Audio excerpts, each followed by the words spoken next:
Welcome to a special edition of Nerd and Tie. This is not a regular episode. This is a thing that we're doing because some news hit that's big.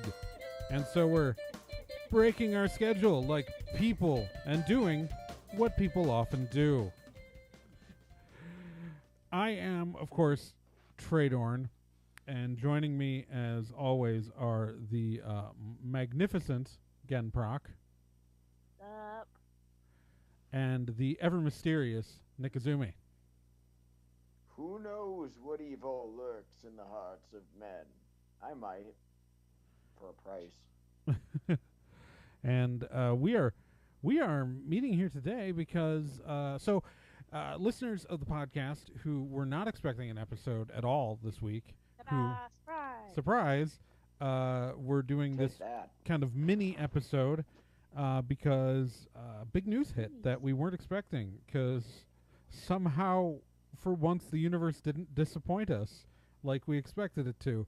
So for those of you paying attention to how screwy the schedule is for the show right now, this mini episode is happening, and then in a week you're going to still get the secret podcast special, which will temporarily be on the internet, and then the week after that you'll get our full episode, episode 103, which will include like reactions to San Diego Comic-Con news and crap like that.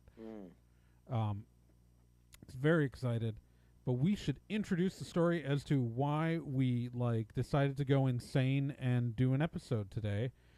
And that is the BBC has announced who's going to be taking over the role of the Doctor from Peter Capaldi.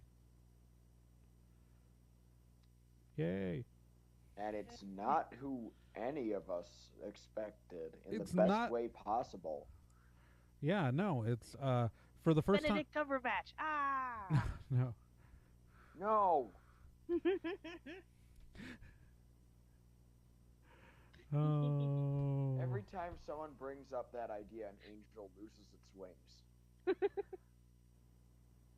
No, of course it's not Benedict Cumberbatch. That is, see, people don't really understand how Doctor Who casting works when they name really famous people, and No, they don't, because they're trying to think of the one of three British actors they actually know who they are. well, it's like you're more likely to get Chris Evans than Chris Evans. Yeah. Although I think if British Chris Evans ever played the Doctor, I think the show would just have to have already been canceled at that point. That would be worse than Colin Baker. No, the big news is, of course, that Jodie Whittaker is the 13th Doctor, and for those of you keeping track, Jodie Whittaker does have two X chromosomes and identifies as a woman, like most people who do. Oh, noes! You can't have your time-traveling alien hero be a woman's. Yeah, so first How do we want to talk about the reaction that has happened across the I ridiculousness? feel like that's really where I feel like that's the most relevant thing to discuss, because It's really Here's not what- surprising. Yeah, okay, so well, every time a new Doctor is announced, everyone loses their collective mind and thinks the show is going to be ruined. But this is that happening plus sexism. yeah, no, it's Yeah. so what's amazing to me is I've actually read a lot of the tweets, and they're just not interesting. They're just the weird one are the Nurse Who ones, because apparently women can't be doctors, which is, I don't know, that one's kind of weird to me, because it's women Wow, doctors are a thing, man. This isn't 1901. As I'd say, you see, this is how many Americans are making this claim. This might be the best argument of why we need health care. Why we actually need people with good health care so they can go in and find out that doctors come in all genders. But yeah, and speaking of coming in all genders, it's what I find amazing is that like people talking about how it's going to kill Doctor Who and destroy the ratings and all this stuff, but it's all people like talking about how this is all, you know, exclusively SJW stuff and it's not supported by the show and like all this stuff. Like clearly people who aren't watching Doctor Who, because if there's anything positive that's been established during the Moffat years of show running, it's that it's been firmly established in proper canon that Time Lords can switch genders on regeneration. We have literally three prior examples in canon before this. The Corsair, who was mentioned in The Doctor's Wife, the General, who we saw last series. No, I mean not in series 9, I think. I don't want to say last series because series 10 is sort of just ended, but the Christmas special hasn't happened. I don't know. But the General, who switched genders, and of course, the friggin' Master. Yeah, Michelle Gomez's run as the Master, like, has been, and you know, I know Moffat made statements about the Doctor never being a woman, but he didn't choose this Doctor anyways, so you know. But Moffat didn't. Stephen Moffat's opinion is going to not matter at all soon. Well, no, but the interesting thing is that Stephen Moffat clearly, did the most in canon to establish that this was possible. Like, he may not have ever had any intention of making the Doctor a woman, but himself, but he was at least willing to update the canon to say it was a possibility for future writers, which then the next future writer immediately did. So and rules of Time Lorddom have been kind of made up on the fly since the beginning anyway. Right, because originally he was just supposed to be an old guy, not even an alien. But so that's why, like, if you're gonna try to come at me with the Doctor can't be a woman, I'm like, man, he just hadn't been a woman yet. There is literally not there, like, in addition to all the evidence that it could happen, established within the show, there's literally no point where that has ever said it couldn't happen. Yeah. Like, Doctor Who is very contradictory in its rules sometimes, but there's nothing. Yeah. There's not even a hint. Neil Kaplan, who plays Zarkon in the Voltron remake, actually challenged people online, saying, "Hey, name me the episode of Doctor Who where it says that this can't happen, and maybe I'll listen to you." Yeah. You know, now let's talk about the actual casting a little bit. Of course. Some people have been a little weirded out by the teaser shows the Doctor walking through the forest from behind and then pulls the hood down. Some people have been confused by this, apparently, that it's just Peter Capaldi's outfit. This is not the outfit we're going to see her in during the show. Oh yeah, you never reveal the Doctor costume this early in the game. Yeah. Never. Yeah, so this is God, if anything, I'm disappointed that Capaldi's costume was. I'm honestly disappointed anytime the costume is leaked before the episode proper airs, because I would rather just have the surprise at the end of their first episode. Yeah. Because they never have the new outfit together till near the end of their first story. Yeah, the only one who did was 9, because we don't see his regeneration. Well, until until the 50th anniversary special. But yeah, no, it's so Jodie Whittaker, so Chris Chibnall, who's taking over the show, who obviously was in charge of this casting, and he's previously written episodes of Doctor Who, even if they were dinosaurs on a spaceship, and ironically, one that I don't mind. Well, I like it too. It's not actually an episode that bothers me.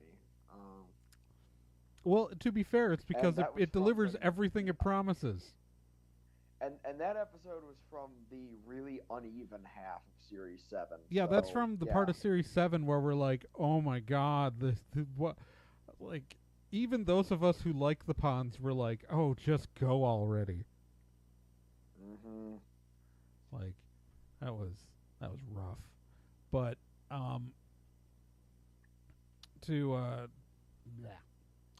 so Jodie Whittaker has got some pretty good chops. She's previously, she was on Broadchurch, which is Chris Chibnall's, that was his big show starring David Tennant. And also the first season had the actor who played Rory on. Yeah. Speaking of the Ponds. In that show. Yeah. But so she's got, but she was also in Attack the Block with John Boyega. Mm-hmm. And she's done a bunch of other stuff. I'm not super familiar with her because I haven't gotten around to watching Broadchurch yet. It's really good. Well, I know like all the actors in it I've seen in other things and really like them, and I watched the American remake of the first season and enjoyed that. So I'm like, well, I was about to say, which is also very good. Yeah, I mean, because it from everything I've been told, they just straight remade it. Yeah, basically.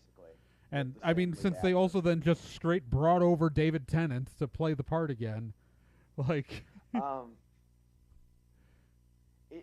I probably should have known that I had seen a sign that Broadchurch was going to factor into this more than just with Chibnall's involvement.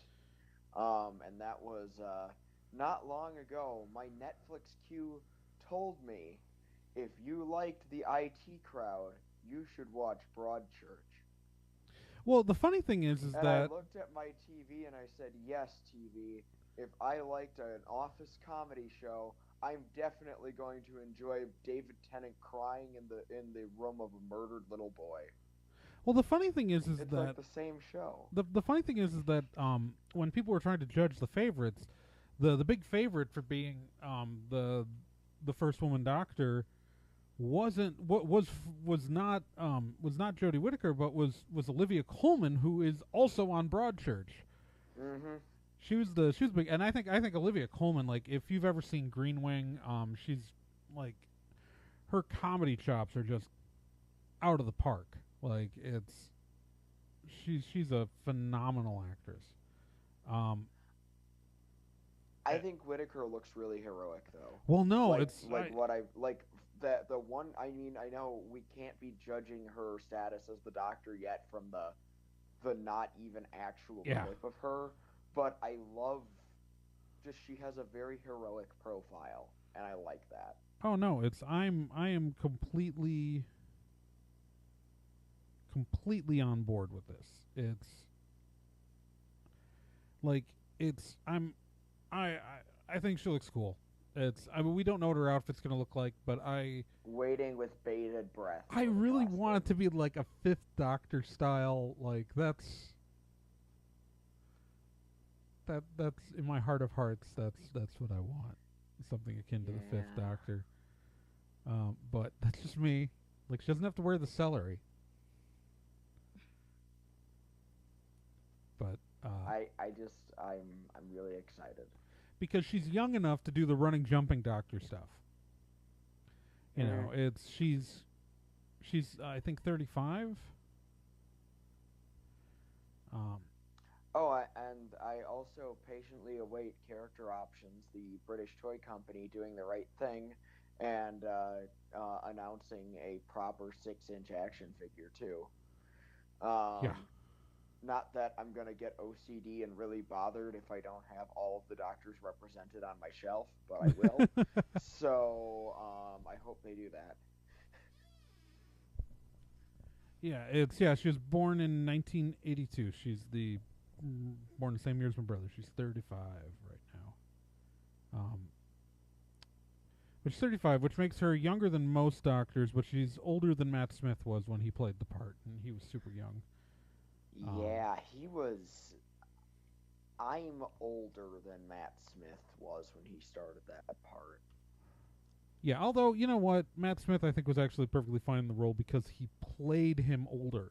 Like, Matt Smith was fine. I've Yeah. never ripped on Matt Smith's performance on his own. Yeah. That's not the problem. It was always the writing was the problem.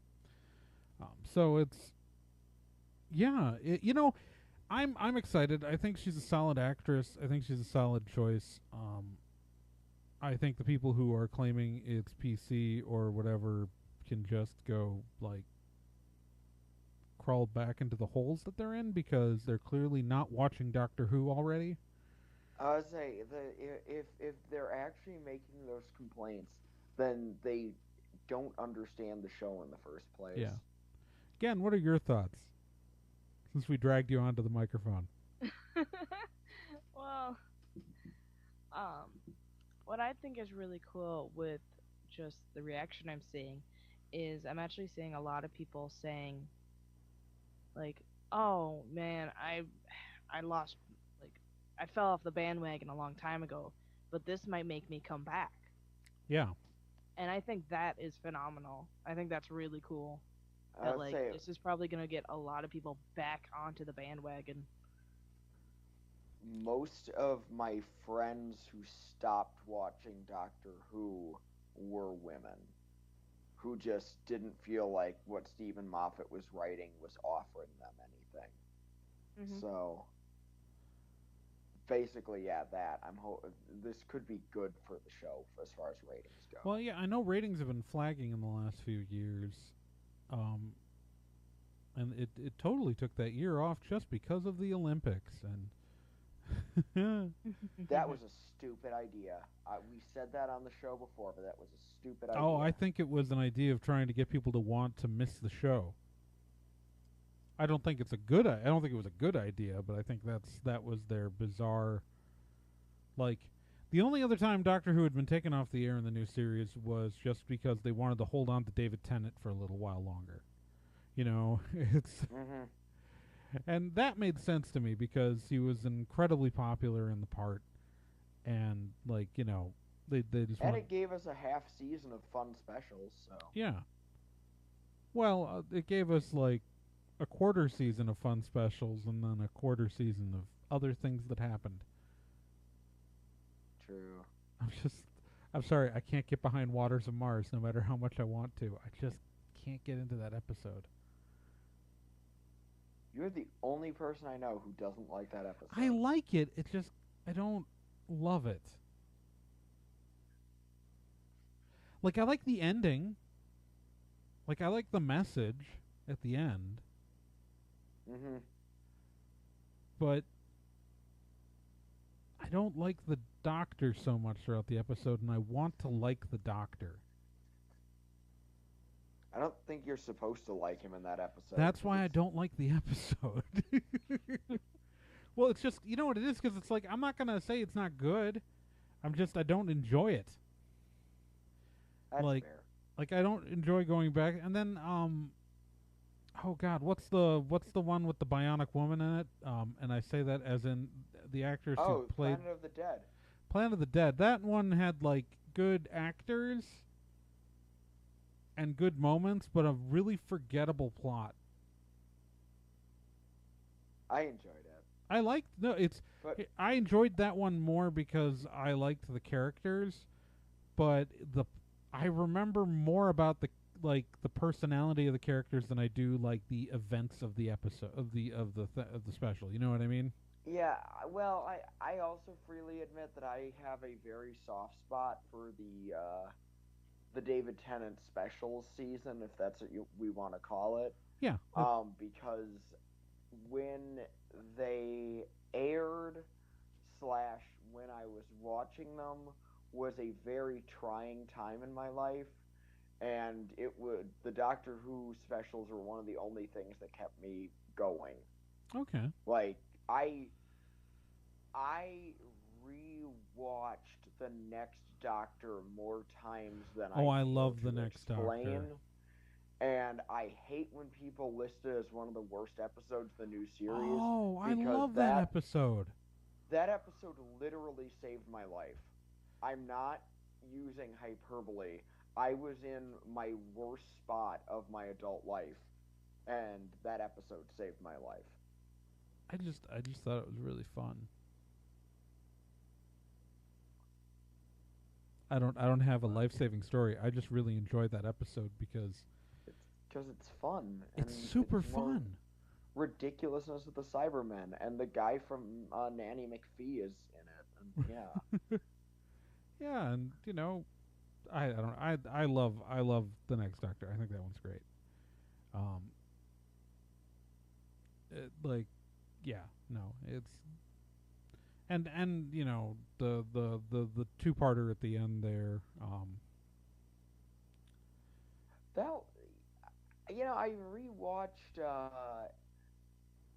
I rewatched The End of Time Yeah, on I guess I was gonna say not that long ago, but I guess now it is that long ago.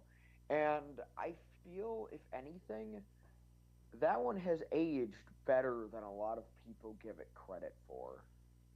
And I yeah. think it's pretty powerful. Like, I will say that I didn't necessarily need them to do the montage at the end where he put a bow on everything. Yeah, Mostly that I think the Mickey Martha ending is a little out of nowhere. that was stupid. I don't like that. Yeah. Um, Generally, the last Peter Capaldi's big um, my request to Peter Capaldi's ending is that it not be the drawn out. Um, I have to do homages to everything I did before this point that the last two have done. have you seen the most recent series? I have not. I have not at all. D- I do you- haven't actually finished Series 9 yet. okay, do you know who? Speaking of falling off the wagon, Okay. I own Series 9 and I haven't watched all of it yet. Oh, it ends strongly. It ends strongly. I will say that. And Series 10 is really good. But I'm not going to spoil it. Do you know who the quote unquote companion is in the Christmas special that's coming up? Yeah, I saw the promotional images and I was gastroflabbed. He looks better than the bloke they got for Three Doctors. Well, I mean, he's for the Five actor who Doctors. played Hartnell in An Adventure in Space and Time. In Time and oh, okay, cool. Yeah, it's the same actor who played Hartnell in that. So that's why he's already like, if you have someone who does a perfect William Hartnell impersonation and all the wardrobe for him. Now, Doctor Who, just come up with an excuse for the third Doctor to appear because Sean Pertwee is alive and he looks uncannily like his dad. Although he doesn't sound like him. We can work around that. So yeah, they might be drawn out. Oh boy. The- Yeah. Okay. Well, we'll see how it works. Yeah, it's. For I don't want to say like I could tell you more, but I don't want to spoil anything. But he's going to regenerate in the special, so right. I don't think it's. That's that's become something of an event. The little David Tennant's little round trip across the galaxy before he went. I will agree that came off as kind of self-indulgent. But it did give us the opportunity to then have him show up in the 50th, because I think True. Isn't that where that takes place in his timeline? No, I thought it was a bit earlier than that. I thought that was like. Oh yeah, the pre-Donna maybe. Yeah. Yeah, post Martha, pre-Donna. I think so. Or was it supposed to take place post Donna specials era, like pre the end of time? It has to be pre Martha, because the Queen in No, the it happens. Code. It happens post Martha because he's confused by why the Queen wants to kill him. Right. Okay. Yeah. So yeah. it has to be post Martha. Anyway, so Jodie Whittaker. I'm looking forward to what she has to offer. Can't wait for her. Can't wait to see what Chris Chibnall brings to the writers' room. Yeah, I think that the biggest thing that we should be worrying about for the future of Doctor Who is how Chibnall's going to work out, because we all thought we were all going to be set with Stephen Moffat. You know, he wrote some of the best episodes under Russell T Davies, and Coupling is a masterpiece, and somehow none of us remembered how bad Jekyll was. So, how about you? Again, you're not. I know you're not a super hardcore Doctor Who fan. Do you think you might, since when a new writer comes in, they tend to soft reboot things anyway? Do you think you might jump on the ship now? Maybe. I mean, it would be. It'd be a lot of work, but it would be nice to just like try to get through the backlog. Because I first jumped on with Eccleston back when Good he times. first. he's a when really he first showed up. yeah 2005. That's a really good season to start with. Well, it's It's a good season, period. Oh well. my dad heard that the new season was coming, and he watched it as a kid. Yeah. Baker is his doctor, Tom Baker's my and- first Doctor. Also, I was a small child. and so he was like, girls, you should like stay up late with me on this Saturday night and come watch this. I want you to watch this with me. Oh, back when it was airing on Sci-Fi Channel. For us, it was PBS because we didn't have cable. but- Oh, so like, oh my God! So you watched that Eccleston season like 2 years after it aired. Yeah. Wow. So you watched that that was like 2007. Then you would have been watching that.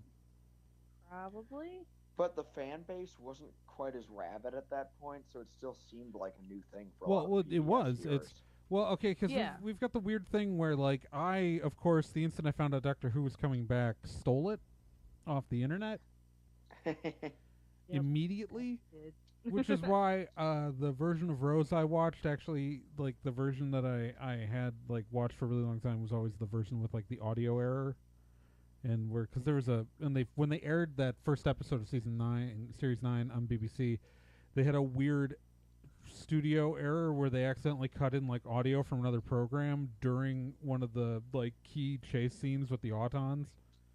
And it's just dear. this really awkward moment. But that was the version I had downloaded because I admit I pirated it over a decade ago. Y'all can get mad at me later.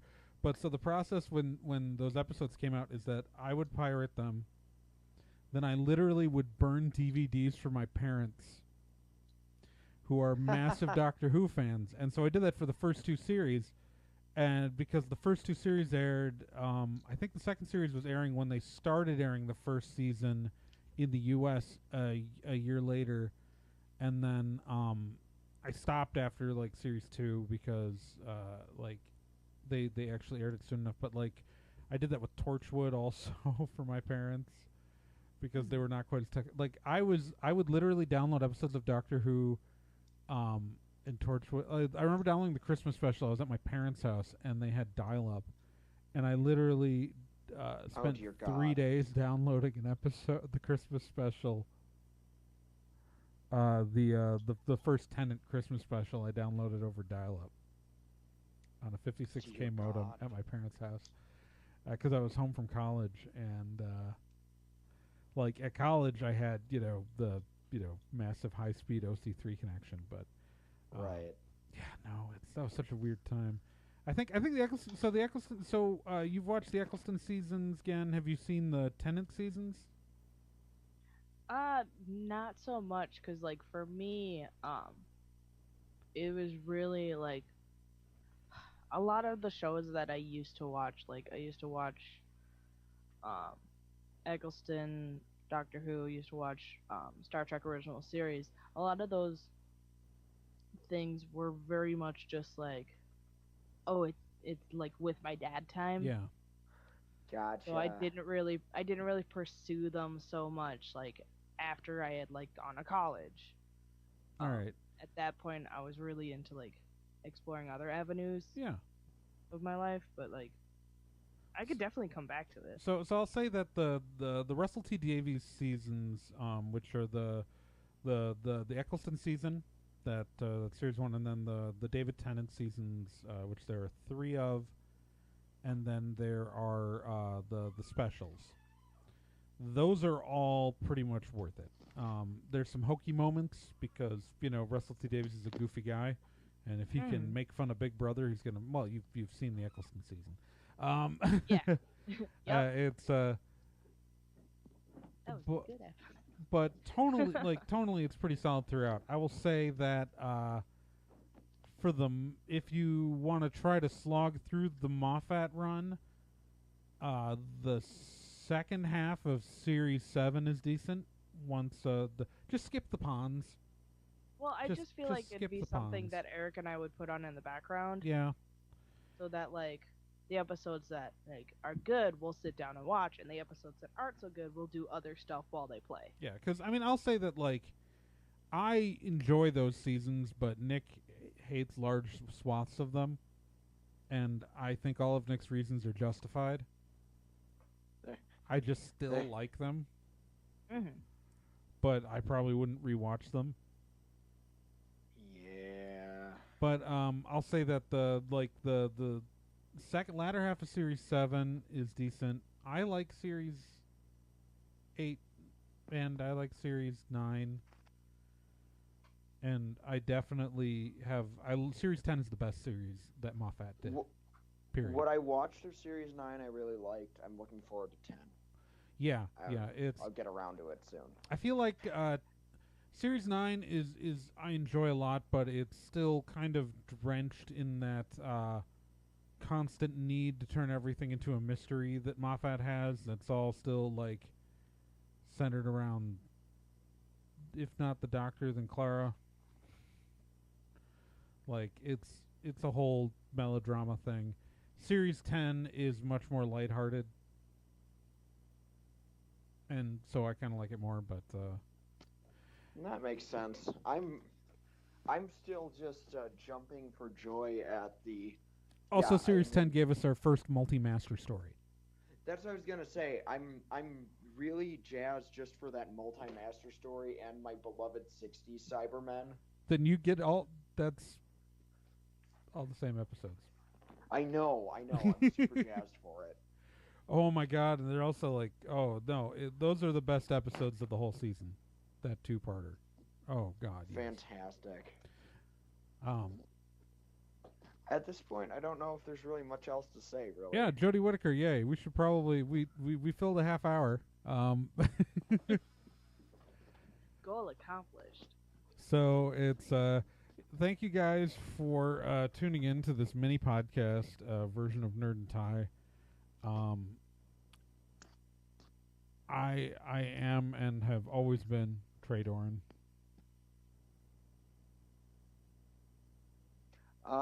I am Nick Izumi, but I might regenerate into a different actor. And I am hot on this, catching this bell sprout, Gemprog. All right, and remember, you can always subscribe to us on iTunes, Google Play, Stitcher, or anywhere that podcasts are sold. Remember to rate and review us. You can subscribe to us on YouTube at youtube.com/Tregorn, or you can subscribe to Nick's videos at youtube.com/NickIzumi. Remember, you can always support the show financially by either sponsoring episodes, which only cost $20, supporting our legal fund at gofundme.com/nerdandtie, or supporting Gen's got stores. Search for Ocelot Dude on the interwebs and you'll find him. Nick and I've got Patreons, Patreon/Tregorn or Patreon/NickIzumi. Yeah, I feel like, remember, you can always email us, send us messages, and we'll read in our contact section at nerdandtie.com/contact, or dial and leave a voicemail at 414-375-0480. And then, Nick, say your catchphrase. Keep on sparking in the free world. And that was a special.